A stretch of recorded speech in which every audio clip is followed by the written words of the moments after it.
Welcome back mga kabayan. Nagbabalik po muli ang inyong lingkod upang magbigay sa inyo ng mga bago at nagbabagang mga balita. Totoo nga ang sabi nila na you cannot please everybody. Kahit anong ayos mo sa trabaho mo at gawin mong maganda upang makatulong sa ibang tao, ay meron pa rin talagang mga bitter at meron pa rin mga taong tuloy-tuloy ang paninira. Ganyan na lamang ang naramdaman ni Tambaloslos Romualdez nang nag-number 1 si Vice President Inday Sara sa presidential survey. Ang kulelat na si Tambaloslos, ano pa ang aasahan mo? Mas nagtitiwala ang taong bayan kay Vice President Inday kaysa sayo na puro nakaw ang alam at paninira sa kapwa ang ginagawa. Sa tingin mo, makukuha mo ang simpatsya ng tao sa ugali mong baliktad?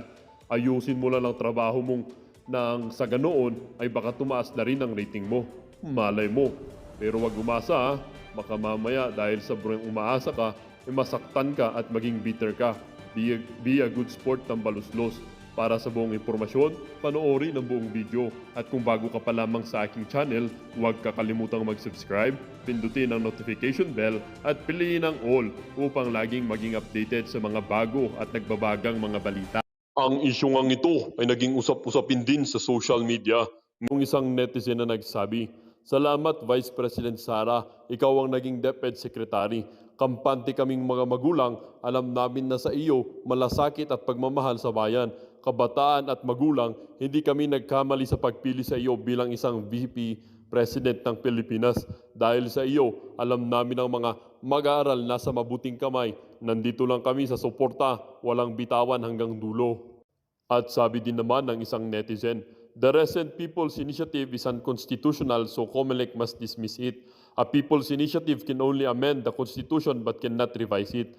Altering the check and balance in Congress is an example of a revision of the Constitution. A revision in the Constitution can only be done by Constitutional Convention and Constitutional Assembly and not through People's Initiative. If COMELEC verified these signatures, the opposing party can go to Supreme Court to question PI. And hopefully, SC will favor against this recent PI." Prayer rally rin po kasabay nung kick-off ni PBBM. Siyempre, in-expect natin na mas marami yun. Pero malay nyo, malay nyo, maraming umattend din sa Davao.